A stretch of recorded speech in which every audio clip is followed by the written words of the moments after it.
믿음으로 에녹은 죽음을 보지 않고 옮겨졌으니 하나님이 그를 옮기심으로 다시 보이지 아니하였느니라. 그는 옮겨지기 전에 하나님을 기쁘시게 하는 자라 하는 증거를 받았느니라. 네, 오늘은 믿음의 사람들 세 번째 시간 에녹 편을 살펴보도록 하겠습니다.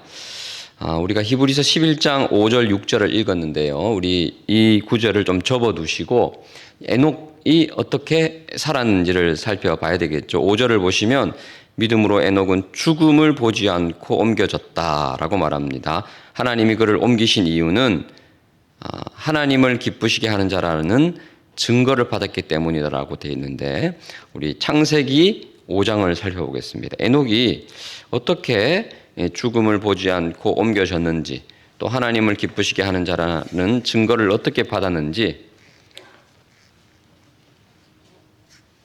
창세기 5장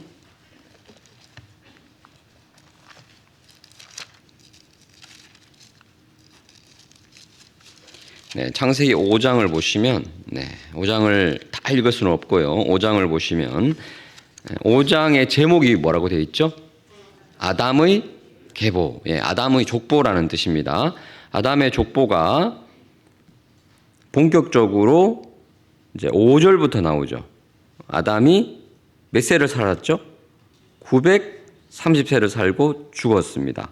그리고 그 이후로부터 이제 셋과 에노스, 또 게난, 마할랄렐 쭉 이름이 나오고, 이 족보가 24절에 나오는 에녹에서 잠시 멈췄다가 32절 노아까지 이어집니다. 그리고 이제 뒤에 보면 노아의 이야기, 노아의 족보가 이제 6장 9절부터 나온 다음에 홍수 이야기가 나오죠. 이렇게 구성이 되어 있습니다. 자, 여러분 성경에 곳곳에서 이제 족보 이야기가 나오죠. 그리고 성경 통독하시는 분들은 아시겠지만 족보 얘기가 나올 때 한숨이 나옵니다. 낯선 이름들이 계속 반복해서 나오다 보니까 나는 성경 통독할 운명이 아닌가 보다 하고 성경책을 덮고 멈추는 경우가 있죠. 저도 이게 족보 성경 구절이 나오면 새삼 느끼는 바가 있습니다. 왜냐하면 제가 어렸을 때 할아버지 집에 이제 큰 댁에 갔었는데 할아버지께서 족보를 보여주셨어요. 저와 제 동생이, 남동생이 이제 놀러 갔었는데 족보 보여줄게 이렇게 하면서 펼치시는데 처음부터 끝까지 다 한자인 거예요.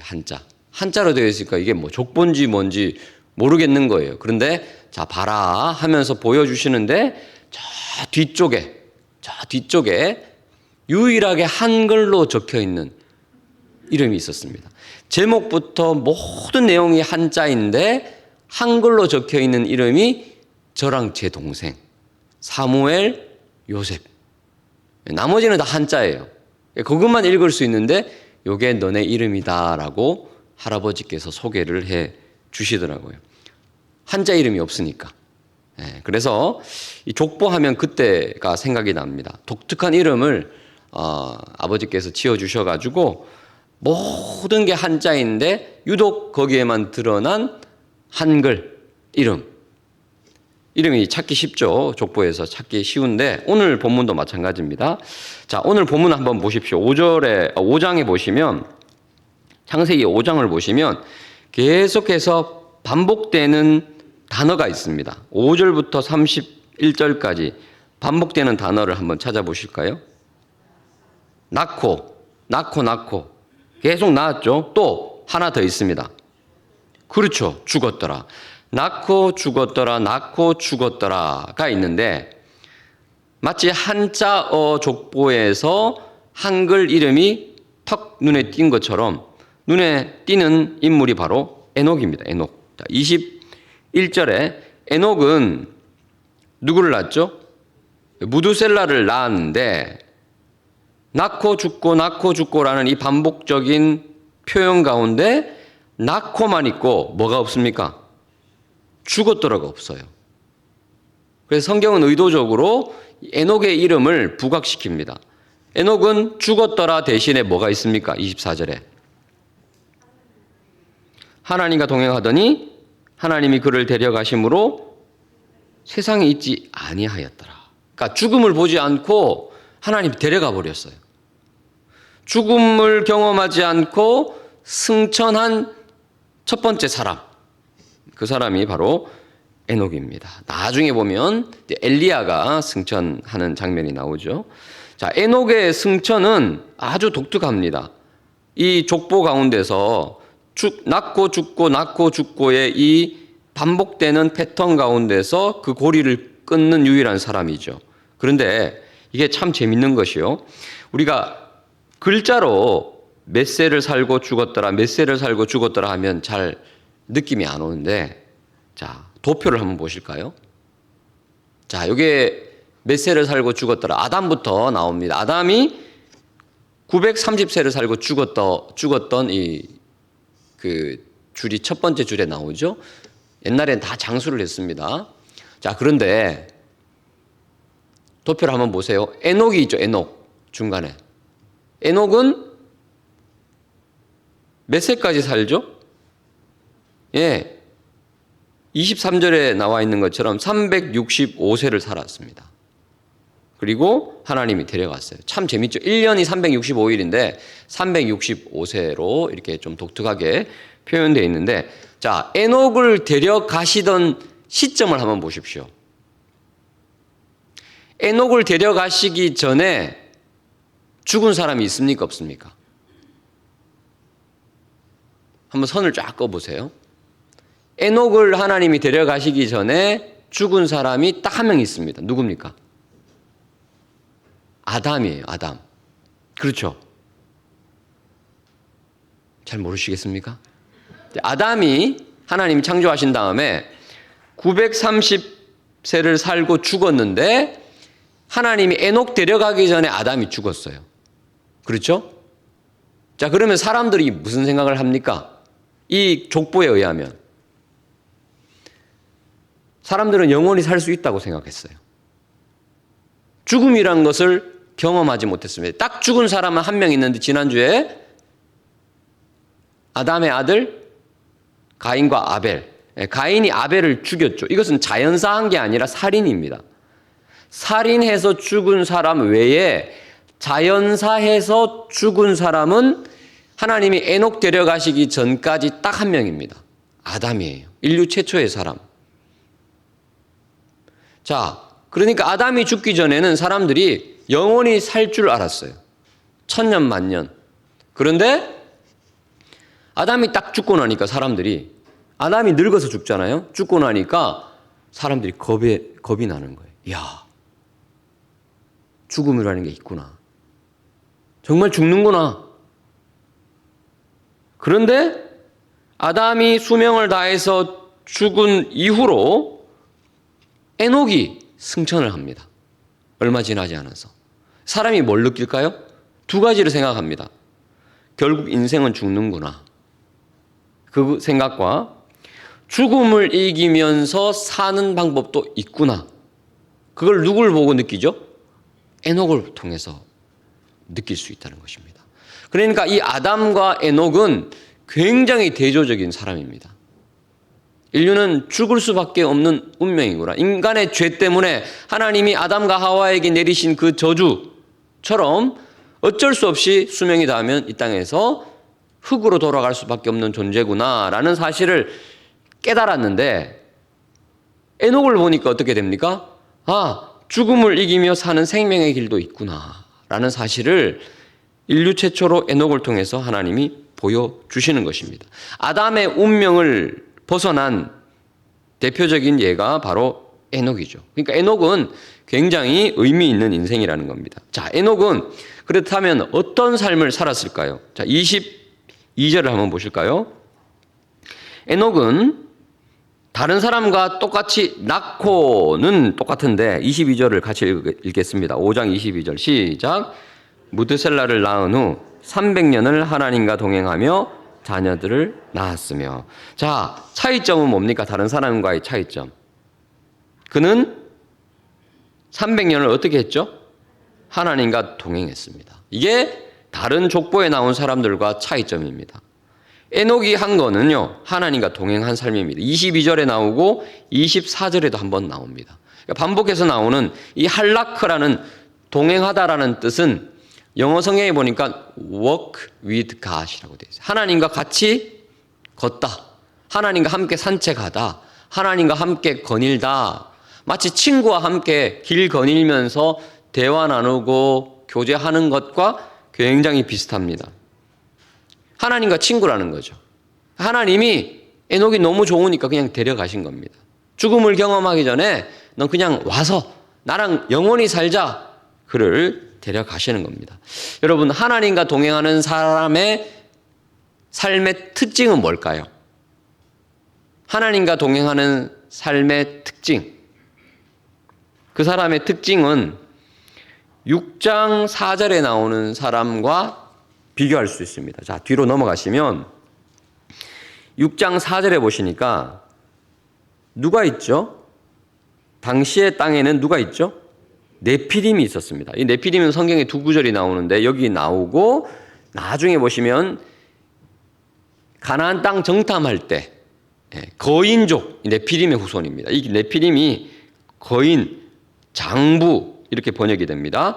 그 이후에 하나님의 사람들이 사람의 딸에게 들어와서 자식을 낳았으니 그들은 용사라 고대의 명성이 있는 사람이었다. 그러니까 명성이 있습니다. 용사입니다. 힘이 셉니다. 그리고 네피림이라는 히브리어의 원래 뜻은 뭐냐 하면 떨어지다라는 뜻이에요. 떨어지다. 그래서 성경학자들이 이 네피림 떨어지다라는 뜻을 두 가지로 해석합니다. 첫 번째는 하나님으로부터 떨어진 사람, 타락한 사람 그런 뜻이 있고, 두 번째 뜻은 사람을 넘어뜨리는 사람. 그래서 여러분들 인터넷으로 검색을 하면요, 위키백과, 나무 위키 이런 거 있잖아요. 그러면 이 네피림은 남을 넘어뜨리는 사람 이렇게 그냥 번역이 되어 있어요. 그래서 하나님으로부터 떨어진 타락한 사람이라는 의미도 있고, 사람을 넘어뜨리고 경쟁에서 이기는 용사라는 뜻도 있습니다. 그리고 이 사람은 성경이 고대의 명성 있는 사람으로 뜻하고 있죠. 유명한 사람입니다. 위대한 사람입니다. 하지만 6절에 보실까요? 6장 6절에 보시니까 하나님이 사람 지으셨음을 한탄하사 마음에 근심하시고, 이 표현이 네피림 바로 다음에 있어요. 세상적으로 유명하고 위대하고 명성이 있고 대장부고 사람을 넘어뜨리면서까지 승리한 경쟁에서 이긴 사람인데 하나님은 마음에 들지 않습니다. 후회하십니다. 한탄하십니다. 그런데 이 네피림과 전혀 대조되는 사람이 바로 6장 9절에 나오는 노아죠. 이제 다음에 또 살펴보겠지만 노아가 8절 9절에 노아는 여호와께 은혜를 입었더라 하고 9절에 나오는 노아가 당대의 의인인데 완전한 자인데 그 사람의 삶의 특징도 뭡니까? 그는 9절에 하나님과 어떻게 해요? 동행하더라. 그리고 오늘 본문에 5장 24절에도 하나님과 동행하더니. 자, 여러분, 하나님과 동행하는 사람의 특징은 뭐냐? 한 일이 아무것도 없습니다. 유명하지 않아요. 위대하지 않아요. 경쟁에서 이기지도 않습니다. 하나님과 동행하는 사람의 특징은 뭐냐? 나타나는 업적 없습니다. 그냥 하나님과 동행했다. 이게 끝이라는 거죠. 위대한 업적이 없어도, 외형적인 결과물이 없어도, 명성이 없어도 그 사람은 하나님이 인정하는 사람인데 그저 한 거라고는 하나님과 평생 동행하고 대화 나누고 교제하고 하나님과 깊이 사귀었다. 이게 끝이에요.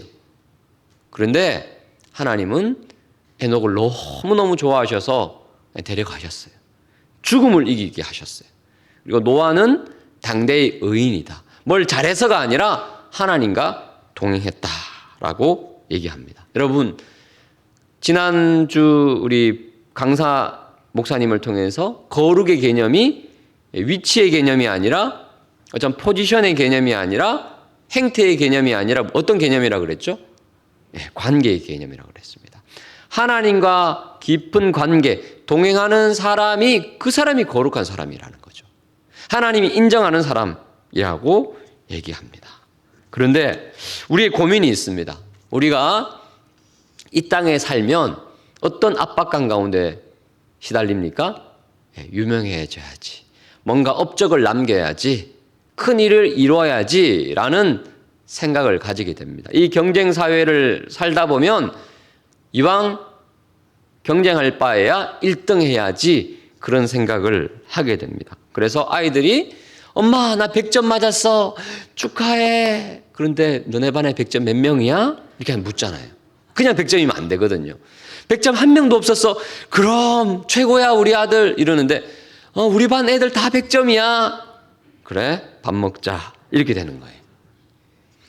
여러분 한국인의 특성이 있다 그러죠. 한국 사람들의 특성은 큰 것 좋아한다고 말합니다. 큰 거. 이 외세에 시달리다 보니까 한국 사람들은 큰 거 좋아해서 모든 명칭에 대자가 들어가죠. 한강대교, 양화대교, 서강대교 모든 웬만한 좀 크다 싶으면 대교, 길도 좀 크다 싶으면 올림픽대로, 그리고 학교도 초등학교, 중학교, 고등학교 다음에 뭡니까? 대학교. 그리고 우리나라의 수장도 대통령. 나라 이름도 대한민국. 이렇게 큰 것을 좋아하는 이유는 지기 싫어서, 좀 크고 싶어서 그렇게 대자를 넣는다고 말합니다. 이 언어 속에 사람들의 심리와 철학이 담겨 있기 때문인 거죠. 그리고 이 한국 사회의 뿌리인 이 유교 문화의 핵심은 뭡니까? 입신양명 아닙니까? 입신양명. 성공해서 금이 환양하는 것, 이것이 효동하는 길이다. 그것이 성공하는 길이다. 그래서 호랑이는 죽어서 가죽을 남기고 사람은 죽어서 이름을 남긴다. 이름을 남기기 위해서는 성경이 말하는 하나님과 동행이 아니라 위대한 업적을 남겨야만 한다라는 그런 생각들이 있습니다. 그리고 그것이 우리의 욕망과도 맞닿아 있는 거예요. 그래서 그것을 추구하는 경우가 있습니다. 자, 그것이요.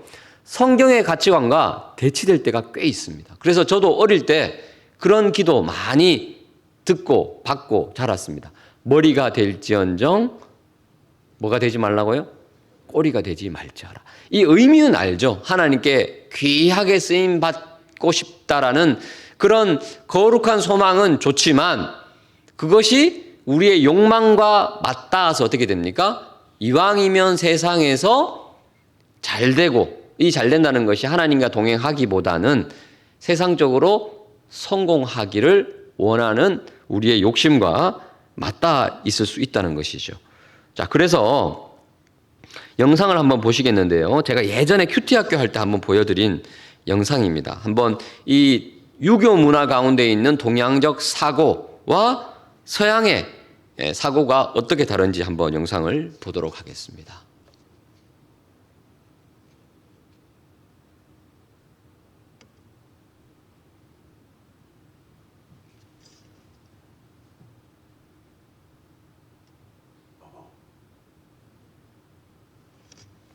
위에 서 있는 사람들은 불행한 표정이다. 과연 두 번째 표정의 주인공,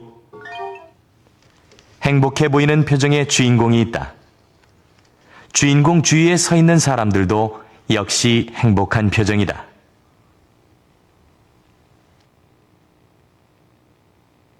그러나 두 번째 그림의 주인공 주위에 서 있는 사람들은 불행한 표정이다.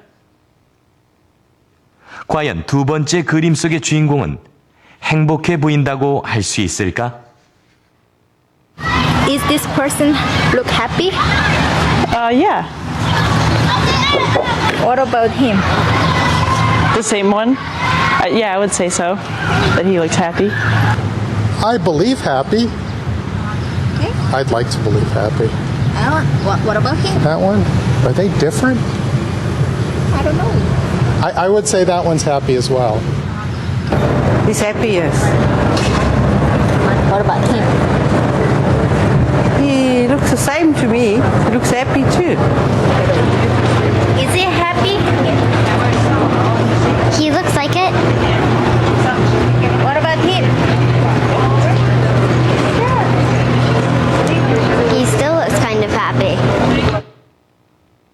North Americans in general are likely to focus only on the center of the scene, which means the center person.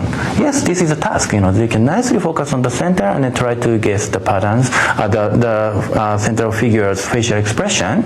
And then even though the background has been changed, like a angry background, sad background, and then happy background, they do not care so much about that. Okay, which means that they are nicely produced a consistent variation to the same type of facial expressions.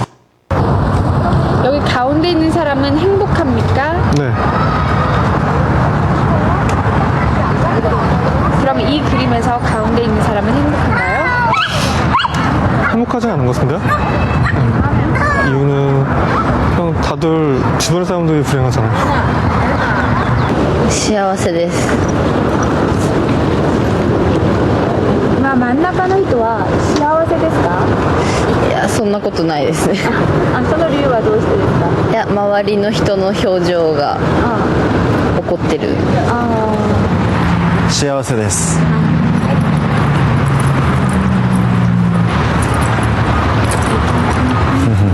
この人は幸せですか？あんま幸せじゃないですね。その理由は何ですか？笑ってんのが自分だけだから。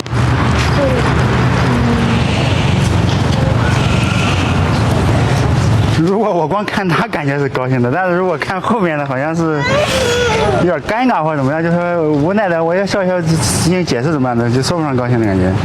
对对对。 Japanese are strongly influenced by the changes in the background facial expressions, which means that if you are presented with a happy background, the happy center person are seen as much more happier than the case that they are presented with the sad background or neutral background. 네, 여러분.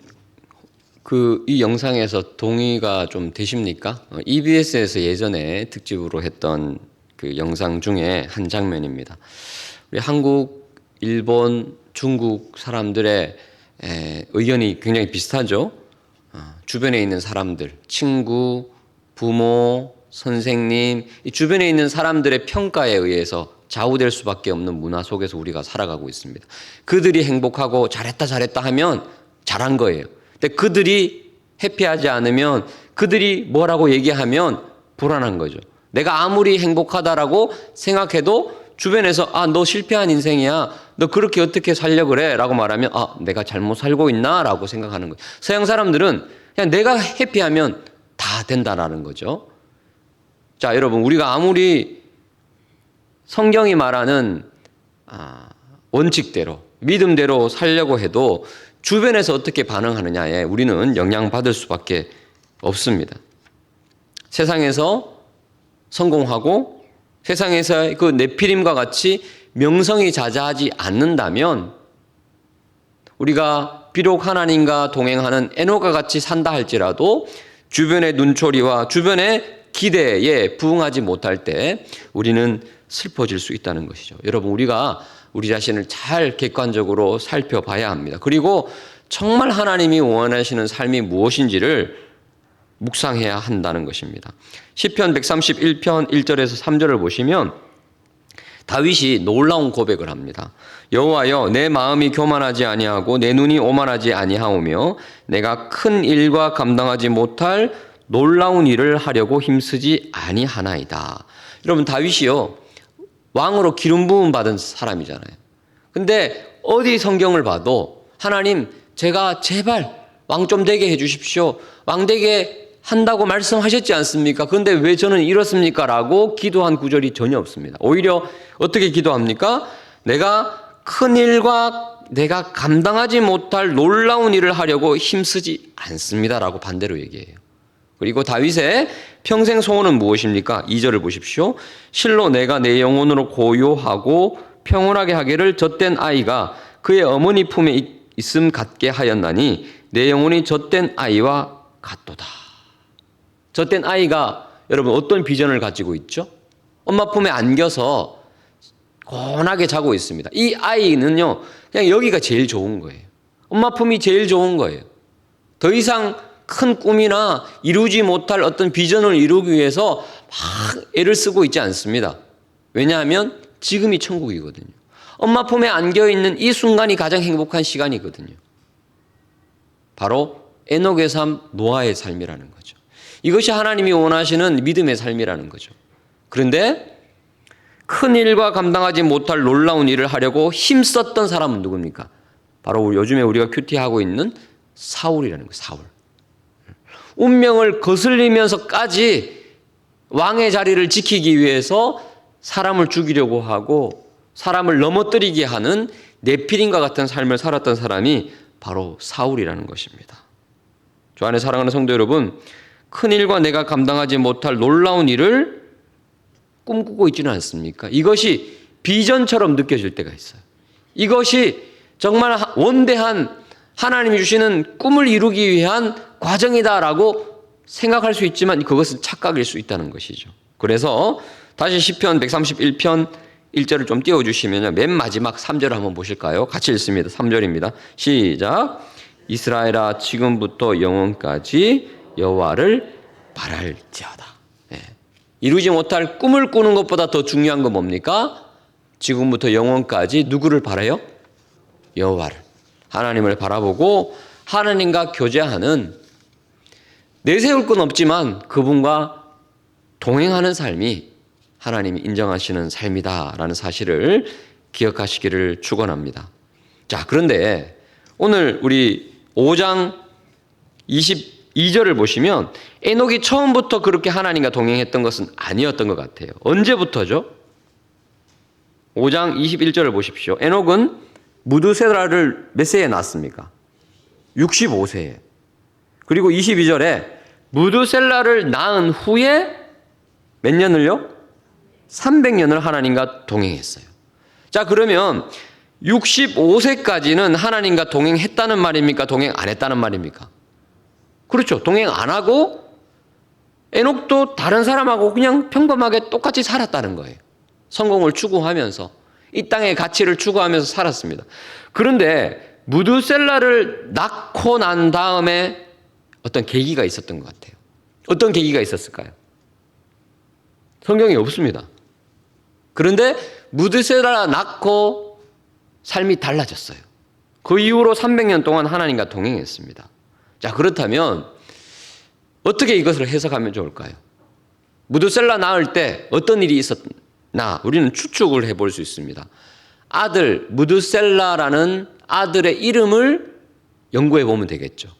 아들의 이름을 어떤 의미로 지었는가 보면 그때 어떤 일이 있었는지 우리가 좀 상상해 볼 수 있습니다. 무드셀라라는 말은 보낸다라는 뜻입니다. 보낸다. 이 무드셀라가 죽을 때 무언가를 보낼 것이다라는 거예요. 그럼 무드셀라는 몇 년을 살았습니까? 무드셀라가 27절에 969세. 성경에서 가장 장수한 분이 무드셀라예요. 가장 오래 살았어요. 아담보다 더 오래 살았어요. 자, 무드셀라가 죽었던 무드셀라 969세 때 어떤 일이 있었습니까? 다시 그 연대기 그림 한번 좀 띄워주시죠. 자, 무드셀라가 죽을 때 어떤 일이 있었습니까? 줄이 쫙 그어 있죠. 이때 노아 홍수가 시작이 됩니다. 예, 그림을 내려주시고요. 자, 그러면 무드셀라를 낳을 때 하나님이 에녹에게 무슨 말씀을 하신 거죠? 너의 아들 무드셀라가 죽을 때 보내겠다. 뭘 보내겠다고요? 홍수의 재앙을 보내겠다. 그 말씀을 하신 거예요. 그 말씀이 계기가 되어서 그때부터 에녹이 경건하게, 거룩하게 하나님과 동행하며 살고 있습니다. 유다서, 신약 유다서 1장을 한번 보시겠습니다. 자, 유다서 1장 14절에서 15절.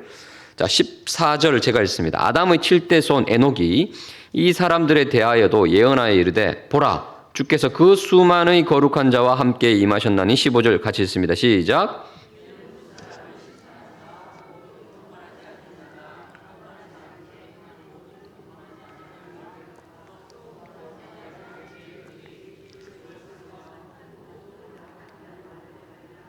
그들을 정죄하려 하심이라 하였느니라. 아멘.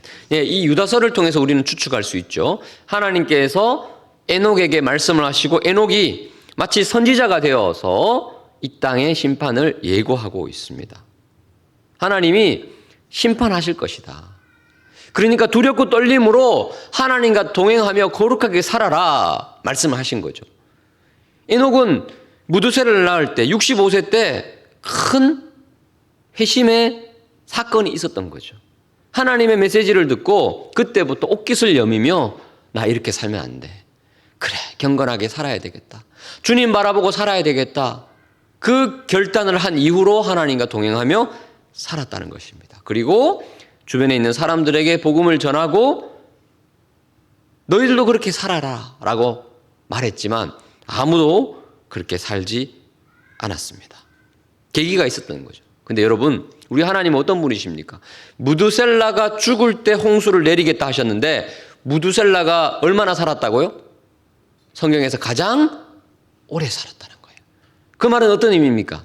우리 하나님이 얼마나 오래 참으시고 얼마나 우리를 향해서 자비하신지를 보여주시는 거죠. 그 심판의 때를 늦추고 가장 늦춘 사람이 바로 무두셀라였어요. 하지만 이 땅의 죄악이 관영함을 보시고 후회하셨다 말씀하시고 홍수로 심판하시고 노아를 통해서 다시 새로운 역사를 이루어내시는 거죠. 자, 여러분 다시 히브리서 11장을 보시겠습니다. 히브리서 11장 5절 6절을 보시면 이 본문 말씀이 이제 다르게 느껴질 겁니다. 히브리서 11장 5절 6절 말씀을 같이 한번 읽어보겠습니다.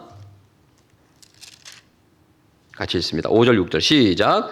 믿음으로 에녹은 죽음을 보지 않고 옮겨졌으니 하나님이 그를 옮기심으로 다시 보이지 아니하였느니라.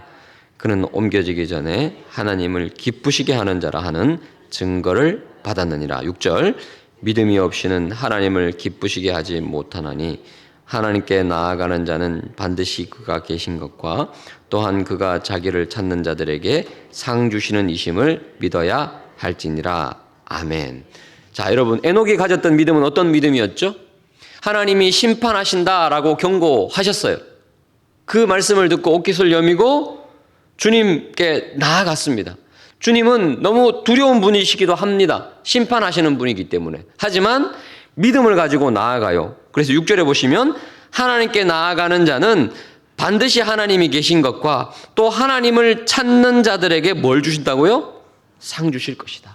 내가 부족하지만 내가 65년 동안 이렇게 부족하게 살았지만 허물 많은 죄인이지만 내가 하나님께 나아간다면 하나님이 나를 받으실 것이다. 나를 용서해 주실 것이다. 나와 동행해 주실 것이다 라는 믿음을 가지고 상 주실 것임을 믿음을 가지고 나아갔더니 하나님이 에녹을 기뻐하셨어요.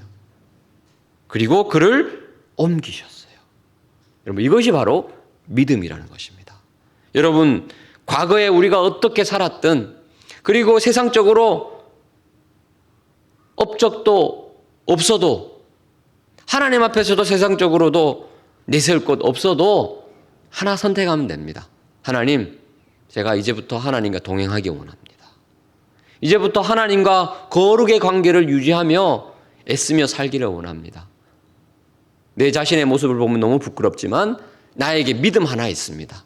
하나님께 나아가면 하나님이 살아계신 것과 하나님께 나아가는 자가 자에게 상 주실이심을 믿기만 하면 하나님이 기뻐하신다고 저는 믿습니다. 그 믿음을 가지고 나아갈 때 하나님께서 오늘도 저 여러분의 동행자가 되셔서 큰 은혜와 복을 주실 줄 믿습니다.